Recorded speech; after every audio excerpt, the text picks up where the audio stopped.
That's how I became. This Sober Vet. Yo live, yo live, yo live, Our mission is to normalize sobriety with veterans who are using and abusing substances in a harmful, self-medicating way.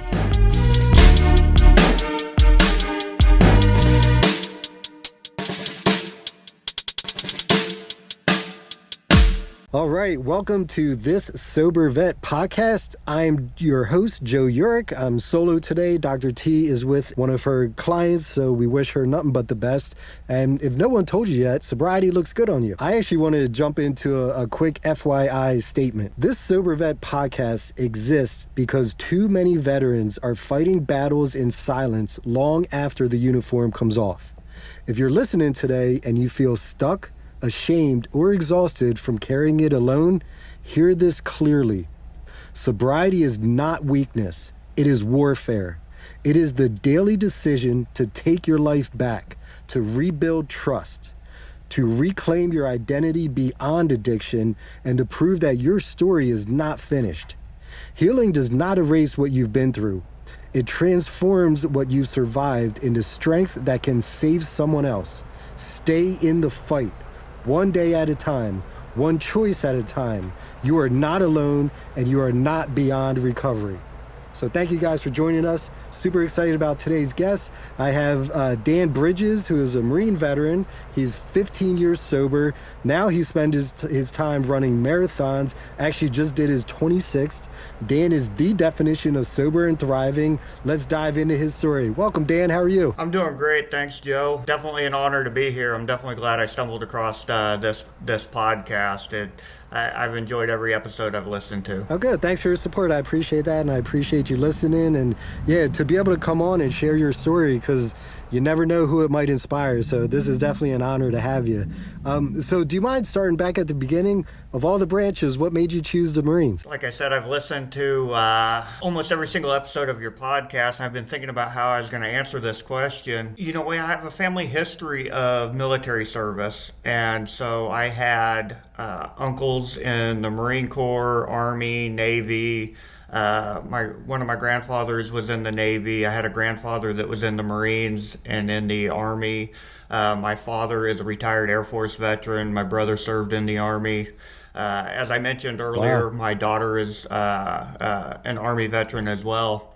So when it came time for me to decide, the best advice I got was to check out all four branches. But truth be told, I was always kind of a little enamored with the Marine Corps. I liked the kind of few the proud slogan. I felt like I was an individual that was always seeking an identity, never comfortable in his own skin. And so I think the Marine Corps offered a little bit of that identity. And like I said, I checked out all the branches, and I just felt like the Marine Corps was going to be the best fit for me. Nice. That's cool. Now, did you join right out of high school, or how old were you when you joined? Yeah, I joined right out of high school, went to boot camp in October of 1995. So I took that summer off, spent the summer hauling hay in the fields in Missouri, and then went to boot camp in Nice. October in San Diego, California. And then what was your job when you were in the Marines? So I was infantry. I was 0311, and then the way it works in the Marine Corps is once you hit E6, you get, at the time it was 0369, infantry unit leader. And so that's what I got out as, infantry unit leader. And then while you were in, did you have any opportunities to deploy? And if you did, anything you want to tell us about that? When I first joined, it was 1995. My first duty station was actually on an aircraft carrier, the USS Constellation. And so we did Wow. what they call a Westpac. And, it was more like a pleasure cruise than anything else. But eventually, I went to 3rd Battalion, 3rd Marines, and 3rd Battalion, 7th Marines, and had multiple deployments to Afghanistan and one deployment to Iraq. Wow. Yeah. So you definitely got some time overseas in. That's good. Anything you want to talk about? Any situations you were in that maybe change your trajectory in the Marines, or how you felt about serving? I loved my time in the Marine Corps. I loved the Marines that I served with. I served for 17 years, And immediately the question I get is, why didn't you do your 20? And, truth be told, because the Marine Corps no longer required my service after 17 years, I had gotten, well, and that's why I went into the substance use treatment field, right? I had got a DUI in February of 2010. And coincidentally, not coincidentally, that's my sobriety date, as well as the morning after the DUI is my sobriety date. And so I was able to extend for one more combat deployment after that, over to Sangin, Afghanistan in the Helmand province. And then after that, I got out and started pursuing my education so I could hopefully prevent other people from making the same mistakes that I did. Okay, nice. I hear that. So when did you start drinking? Were you drinking prior to service, or did you kind of start drinking once you were in? Well, I started drinking prior to. I was probably young, high school parties, stuff like that, started drinking. It probably took off a little bit more once I was in the military. I think when it got really bad was when I was on recruiting duty. And just the stress of that, the difficulty of trying to get people to join during wartime, at least for me. Other recruiters didn't have a problem with it. I just wasn't a good recruiter. So, it's something I struggled with, and kind of just, self-medicated with the booze during that time. And then it just started creating more and more problems for me. That's understandable. So I have a question. When it comes to recruiting for the Marines, is that a position you're voluntold to be in, or do you kind of volunteer, or how'd you get selected for that? At least at the time, sometimes people would, I think it was called a Hearst team. They would come around and they would voluntold you to do it. But for me, I volunteered for it. I thought it would be a good career move. At the time, I had about 8 years in, and I thought that, I'd always planned on making it a career. And so I thought this would be a good career move, help me get promoted. And, I definitely underestimated either my abilities or the stress that would come along with the job. Probably underestimated both of them. Yeah, I mean, that's understandably very difficult, because I'm sure you get a lot of pushback from the parents. Even if a kid is like, yes, I want to be in the Marines, hoorah. Once you go to the parents, the mom or dad's probably like, nope. Yeah, and I was on recruiting duty September 11th, 2001. No way. I was probably about halfway through my tour. And so... Yeah. Some people, like, it was a boon for some people, but definitely I think the parental consents were a lot harder after that. Getting parents on board, and again, at least for me, I'm not trying to make any excuses. I'm fairly introverted by nature, and so it's just difficult for me to walk up to strangers and say, "Hey, do you want to commit 4 years of your life to, military service during wartime?" I would prefer that they come to me and ask. And what part of the country were you in when you were a recruiter? So I was a recruiter in Decorah, Iowa, which is in the northeast corner. We were probably about 20 miles from Minnesota and 20 miles from Wisconsin. Wow. So kind of like in the middle of nowhere. So that's got to be tough to hit your numbers. And what were your numbers? Did you have to get like 2 a month, or how'd that work? 2 a month is what we were required to get. Like I said, it was definitely something I struggled with. I don't know how often I made the 2 a month. And, I actually, ran into, like I said, a little bit of trouble drinking there. So I left that recruiting duty a little bit early, and got sent out to 3rd Battalion, 3rd Marines for my next duty station after that. When I was in, I only served my initial enlistment, but I did get an Article 15 for drunk on duty. So I went from E1, E2, E3, E2, E3, E4.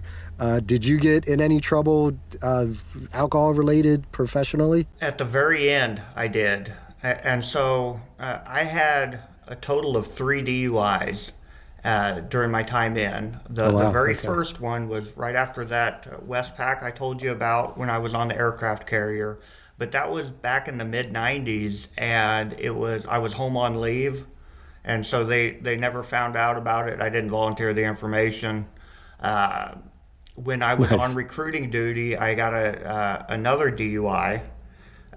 Luckily, the question everybody asked was I in the government vehicle, and I was not. I was downtown. I was off duty and everything like that. Got another DUI, and the punishment for that was it was just a page 11. I don't know if they have that in the Army, but just like administrative remarks. They didn't bust me down. They didn't take my pay. And then they sent me to Hawaii. I sobered up then. Are you enjoying these stories of veterans totally rocking it with sobriety? Here at this Sober Vet podcast, we want to keep bringing these warriors' tales of triumphs to you.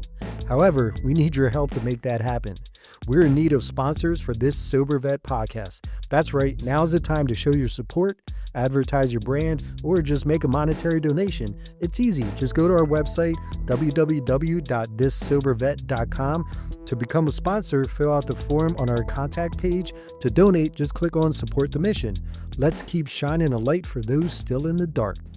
And so I stayed sober for about 5 years during my time in Hawaii. Then after we got back from we deployed to Afghanistan, we deployed to Iraq. After we got back from our Iraq deployment, I got promoted to Staff Sergeant in country, E6. We came back, and then I got orders to be a combat instructor at Camp Pendleton in California. And so I went out there, Camp Pendleton, California, cool. and there's this, because I wasn't working a program or anything, right? Like I just quit drinking. And I'm like, I got this, right? Like I can handle this. So I set the bottle down for 5 years because my wife at the time told me that she would leave me if I didn't. And so I kept telling myself after I got to Camp Pendleton, I share this story with as many people as I can. This little voice in my head kept saying, "You're a grown-ass man. You can drink if you want to." Joe, I don't know how long that voice was playing over in my head because this is about 2008. And it felt like it was probably about a month. I had about a hour drive home from where I worked at on Camp Pendleton to where I lived at in California. And it just kept playing over and over. You know, you're a grown man, you can drink if you want to. And I always tell people that voice was right. I could drink if I want to. I can drink right now if I want to. However, there's going to be a lot of consequences. I'm going to burn everything down that I built. That's a choice I get to make every single morning. Yeah, because that's your ego, and that's my issue too. My ego was constantly and I don't know if it's the devil in you or what, but it's just like, come on, you can do this. Like, you work hard, you earn this, you deserve this, and that's the biggest lie ever. Because like you said, yeah, you can take a drink, but then it's all downhill from there. So what happened after the 5 years? Like, what got you to start drinking again? My wife at the time had ended up divorcing me anyway when I got back from Iraq. And so in my mind, my world got real small and I got tunnel vision and I couldn't see the good things in my life. I could only remember that I quit drinking to save that marriage. And I got into the whole, pity party and feeling sorry for myself and everybody else gets to drink.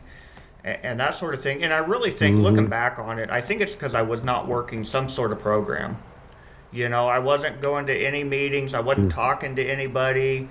I didn't identify as a alcoholic or anything. I was just a person that didn't drink. Gotcha, When I started drinking again, there was no red flags because I didn't have any support. So it wasn't, there there's wasn't no any red accountability flags or circle. anything when I started drinking again. And that's one thing with sobriety. I've yet to meet someone strong enough to do this on their own. You just can't. You need a support system. Like, it's just way bigger than you. And yeah, for those times where you do want to like get off the wagon, they kind of keep you back on the wagon, and it's the whole accountability thing, and just feeling like you're a part of a sober tribe is just so necessary, dude. I totally agree. Yeah, 100%. And I think that's the one thing that I did right the next time, right, is I immediately started creating a support around me, and that has been so beneficial in my recovery. Now, one thing that you did that I don't think I could have done is quit drinking while in, because when I was in, I was such a party animal, and like just the culture surrounding me supported it so wholeheartedly that I thought what I was doing was normal. So like kudos for you for quitting for 5 years while in that environment, because I don't know if I would have the strength to do that. So good job for you. That's pretty wild. I appreciate that. You know, I was able to kind of just focus on work, right? Like becoming a workaholic, probably much to the chagrin of the Marines that worked for me. But I wanted to stay focused. Like I said, we had the deployment to Afghanistan, deployment to Iraq. You know, I didn't want to take any chances with the lives of my Marines by not taking it. You know, every opportunity I have to become a better leader at that time. And then, like I said, you know, once I got to California, I kind of let all that slip and let the demons creep in again. Now, that's when you were an instructor. How did you like being an instructor compared to being a recruiter? I liked being an instructor a lot better. If I would have been working a program, you know, woulda, coulda, shoulda, right? If I would have been able to stay sober, I think that's something that I really would have enjoyed. But unfortunately, you know, it just wasn't meant to be at that time. So just to kind of continue on with the story a little bit is after I left becoming a combat instructor, after I left that duty, I went out to 3rd Battalion, 7th Marines, which is out at 29 Palms, California. And I was still drinking when I got there, and that's when I got that DUI. That morning, I'm just going to take you through the whole story. You know, that morning, the officer of the day picked me up and brought me back to the first sergeant's office. And the first sergeant, I'll never forget him because he probably saved my life. First Sergeant Michael Woods, he's Sergeant Major now. He's probably retired now. I mean, this was, 2010.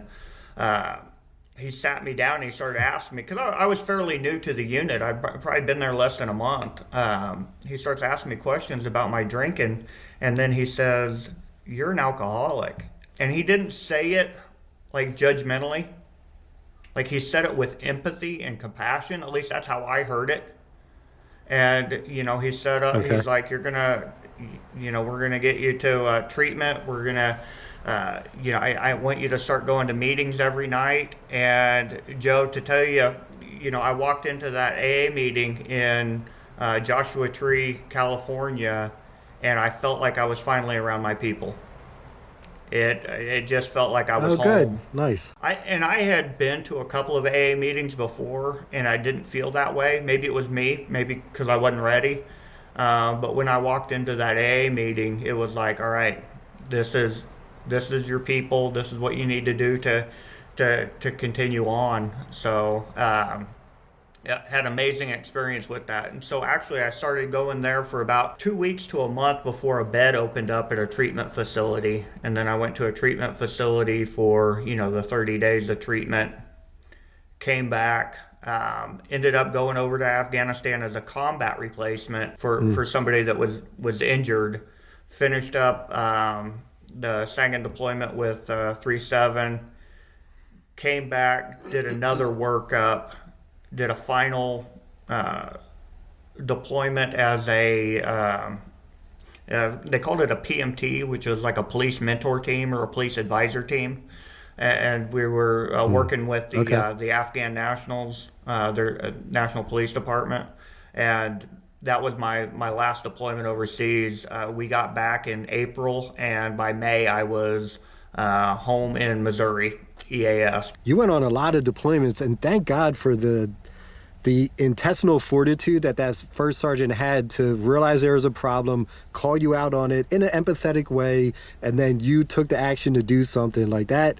That I don't know if you believe in God, but to me, that's like God stepping in and saying, hey, Dan, this is the path you need to be on now to get you where I want you to be. Exactly, and that's why I don't spend too much time, with if I would, when I first got sober for those 5 years, or if I would have done this differently, or if I wouldn't have volunteered for recruiting. It doesn't matter. I'm at where I'm at right now. We'll Right. probably get into that a little bit later, but I feel like I am doing well in my recovery, and I hope to, share my story that others can kind of, understand that we do have road bumps in our lives, but it doesn't mean that, that failure is not final. Absolutely. And that's why we're here. So let's talk about some of the hardships. So in the beginning with AA and then finally getting the bed in the rehab place, what would you say were like the harder things that either you didn't anticipate or just working through things that you're like, man, this is like harder than I thought?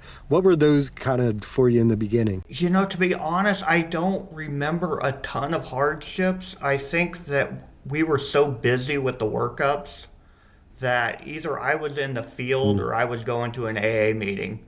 Some of the logistical hardships was just getting to the meeting because I didn't have a driver's license anymore. So I had to, beg rides off people and find a way to the meeting, find a way back to the meeting, a lot of walking.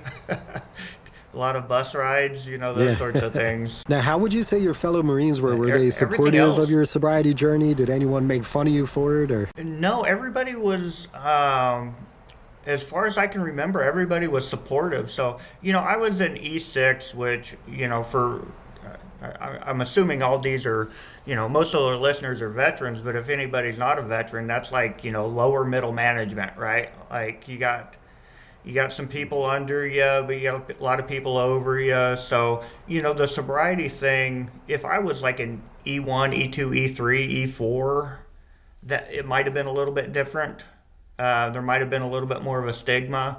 But for the most part, I felt like the leadership was supportive. Good. That's good. So then what's next? So you're sober now. You're riding out the last couple years. Is there anything you look back on? And again, I don't like to harp on what could have or should have happened. Is there anything you look back on and go, wow, now that I am sober, I'm a better leader in this way, or I'm there for my troops in this way, or did anything kind of click like that? Well, the tools that I learned in recovery are so applicable to life, whether it's military life or veteran life or just life in general, right? Like not living in the past, being accountable for my actions, accepting things for what they are and not how I want them to be. Like right now there's a snowstorm going on here, and like I can't change the weather, so I just need to accept it and adapt to the conditions. The only thing I can change is my behavior and my attitude. Nice.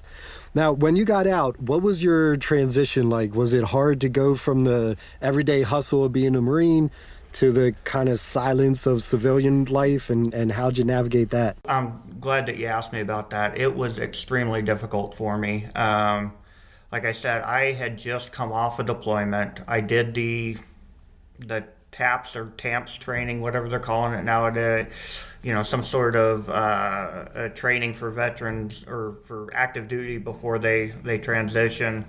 I did all that. I paid attention. I tried to get the most out of it. I get out and I navigate the VA system, get started with that. But because I got out at 17 years instead of 20, and constantly having to answer the question about why, and internalizing the feeling of failure, even though I was working a program of recovery, to this day, it still creeps in every once in a while. I'm able to kind of move past it, but it's still difficult. And so that was a huge part of it, right? Trying to find my identity, trying to figure out what I was going to do. I know I wanted to work in the substance use treatment field, but like, how do I get started? How do I, start in the college thing? Working like 3 part-time jobs while my current wife Valerie, who is a saint and has stood by me We got married in 2010 as well, right? Okay. I'm not advocating for people to get married that soon in recovery, but I couldn't have done it without her. She has been there beside me, and she was working full time in a factory while I was going to college and working like 3 minimum wage part-time jobs, just trying to raise our kids and do the best that we could. So going from, and I don't want to say like Wow. an E6, a staff sergeant's not like the top dog or anything, but like I definitely went to the bottom rung in every job I was in after that. So it was a hard transition, and I just wish there was more we could do for our veterans. If it wasn't for AA, and I'm not trying to sell anybody on AA, I'm trying to sell people on the need for a community. If it wasn't for the AA community that I found when I moved back to Missouri, I don't know if I would have made it. Wow, that's pretty powerful. And yeah, that is tough. Like, I'm glad you brought, because that's pretty raw. What you're saying is getting out as management level and then starting somewhere, humbling yourself as lower level and just kind of dealing with that. And the fact that you did all that and didn't start drinking again, that shows how strong you are internally. So good job for that. So how did you start with the marathons? When did that come about? So that's a great question. So I started. Well, when I got home and I had made some kind of tongue-in-cheek commitment to myself that I would never run again when I got out of the Marine Corps, right? Like, I didn't like running. That Right. was my least, one of my least favorite activities. So I'm like, I'm not going to do this anymore. And I get out and I became very stagnant and just like watching TV a lot, eating fast food a lot. And I just started putting on weight and feeling depressed. And so I didn't know whether the depression was related to the transition, related to where I was in life, whether it was related to lack of exercise or food or anything. But I just remember one day looking in the mirror and, after I got out of the shower, so I didn't have a shirt on or anything, I was looking in the mirror and I'm like, something's got to change. I don't like the person that I'm becoming. Right. And so I started running. I went down to the local kind of track. It was like a walking track thing. And I'm like, I'm just going to start again. And this was 2014 or 15. So about 4 or 5 years after I got out. And I had gained 50, 60 pounds, it wasn't muscle that I gained either. Yep. It was, just pure body fat. And I think I could run maybe a quarter mile and before I was just done. And I'm like, and I just went back the next day, and then the next day, and then the next day. Just like we tell people that are new in recovery, right? Wake up, do your plan for the day, and then as long as you put your head on that pillow sober at night, you're doing good. And so I just tried to apply those fundamentals as well, just one day at a time, one step at a time, whatever I could do. And so I find this organization, they're not around anymore, but I'm still friends with a lot of the people in it. Kind of like a sober running community. They were raising money for people to get like scholarships to treatment and everything like that. And it was called Run Well. And so I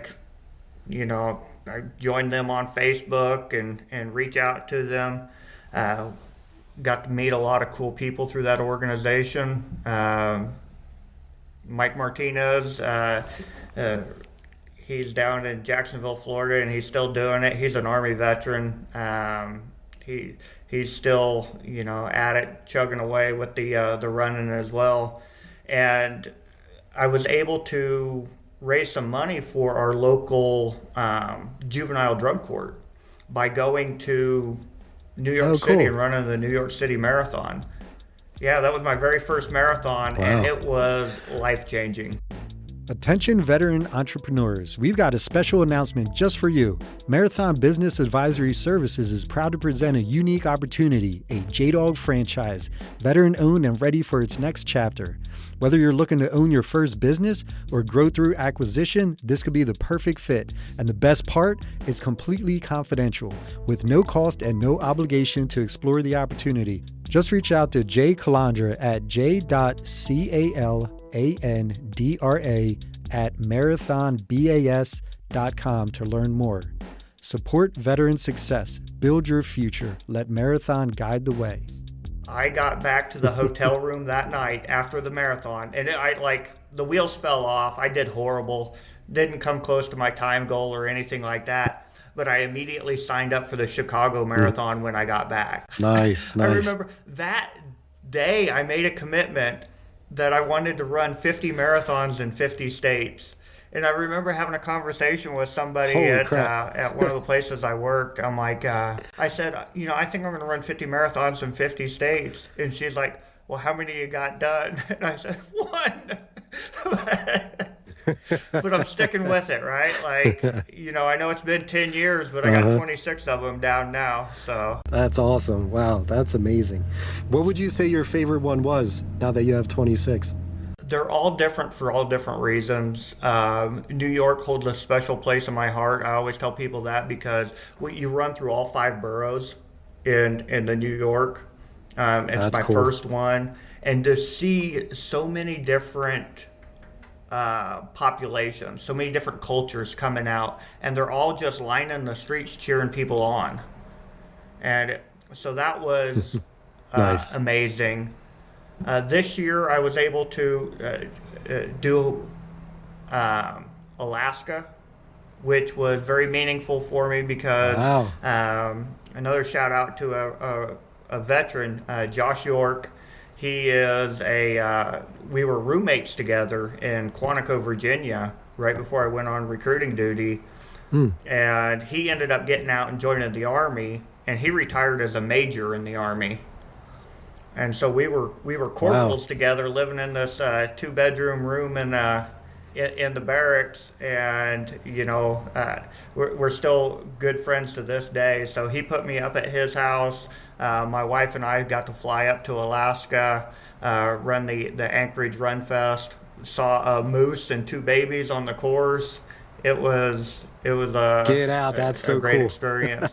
And that's one of the things that I love about this journey is like when I ran South Carolina, I got to see Stephen Moore. He's another. We were at our first 3 duty stations together. Steve and I were, and so I got to see him again when I went up to. And I'm going to keep name dropping, not that the names mean anything to anybody, but I did Rhode Island and New Hampshire. I got to see my lieutenant from Iraq, Chris Toomey. I got to see him for that. Got to see Brian Robinson, one of the guys I served on ship with. I'm probably forgetting, Kenny Dickerson out in Iowa when I ran the Iowa marathons. So, I try and meet up with veterans that I haven't seen in a long time when I travel to these different states. Doesn't always work out, but I definitely always try to and see somebody that I haven't seen in a while. So and now my brain's working, trying to make sure I gave a shout out to everybody that I've ran into. That's a very cool way to approach it. Now, is there a comparison to the mind frame you have to have for marathon running and the mind frame you need to have for sobriety? And do you think that's why you're kind of attracted to it? Yeah, I think so. On probably many different levels. I heard an ultra marathoner talking about it. And ultra is any distance over a marathon. So it could be a 50K or a 50 miler or 200 milers. And they said that the reason so many addicts and alcoholics go into those endurance type sports is because we've already mastered suffering. We suffered so much in our addiction that yes. we've already got that mindset. And again, it's just the the approach I take when I'm running a marathon is just kind of, I don't have to worry about running 26.2 miles. I have to worry about running the mile I'm in and just getting that Yes, over with, okay. right? And I know that in a similar Nice. approach to like the things I do to stay sober are the things, you know, focusing on the basics. And that's what I do with my like marathon training as well, right? If I take care of the small things, the big goal is going to take care of itself in the long run. Yep, and you got to put in the work just like you're doing. Now, now that you're over 15 years Yeah. sober, do you ever have any cravings anymore, or have they kind of all gone away? So I don't have cravings. I also don't try and tempt myself either, right? Like I don't I don't Right. necessarily run from the liquor aisle in like Walmart or somewhere like that, but I don't intentionally walk down it either. I try and stay away from the temptation. I can be around people that are drinking now. If we're in a social setting and somebody is drinking, that doesn't bother me, but I don't go to bars to hang out with people that are drinking. Does that make sense? Like I don't seek it Totally out. makes sense. But there are times where I'll see a commercial and I can almost taste it. You know, I Wow. don't necessarily think of it as a craving. It's more of like an intrusive thought because I don't want it. I just like I'll see a commercial for it. It'll be like the beverage will be getting poured out, and just almost like an automatic reflex. And I'm kind of glad it happens because it reminds me that I'm not cured. You know, I got to be mindful of this. I don't know if you have ever heard the old adage, my disease is doing push-ups in the parking lot. You know, it's not going away anytime soon. And, you know, I'm never going to be one of those guys that can just Yep. have one. I got to have them all. Yeah, I'm with you. So I recently went on a business trip, and I asked someone down there, I've never been to the state or city before. I was like, can you recommend something locally I've never had before? And they're like, yeah, this pub across the street has this truffle duck sandwich. It's amazing. You got to try it out. And I was like, never had that. So I go to this pub, and it was later at night. It was like 7 o'clock. So all the tables were taken. So I had to sit at the bar. I'm literally inches away from where they're like pouring mixed drinks and stuff.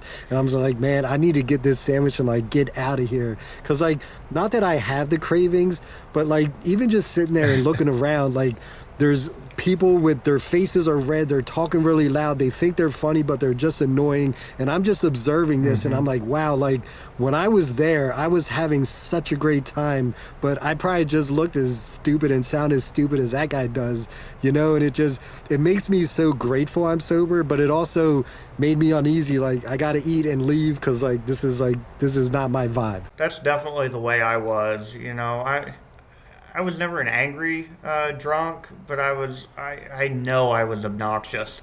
And so, yeah, I don't like being around. I will designate drive for people. You know, I'll pick people up if they've had too much or whatever. But I don't want to hang out with drunk people anymore. I had enough of that in my 20s. I hear that. Definitely.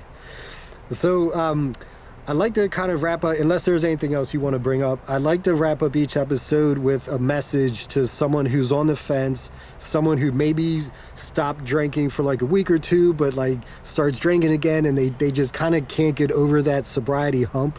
What would you kind of tell them to motivate them to convince them to become this side of sobriety? You know, I always tell, because like I said, I work in the field now. I'm the executive director at the Valley Hope here in Cushing, Oklahoma. I always tell patients that they're worth it, right? To me, that's the biggest thing. Like, you're worth recovery. Like, you know what your addiction holds for you, right? You've been living that life for, you know, months, years, decades. You know, gamble on yourself, right? You're worth recovery. You're worth the effort that it takes, especially early on. Your life is valuable. Your loved ones want to see you succeed. So, you know, that's my biggest thing. Is, you know, sometimes I think that the alcohol or the drugs lies to us enough to make us think that we're worthless and we're not of value. But everybody listening to this podcast, you hold value. And that would be the one takeaway I'd want people to leave with this. I am Dan Bridges, and that is how I became this sober vet. Recovery thrives on connection. Like, subscribe, and follow this Sober Vet podcast so more veterans can hear the message that change is possible.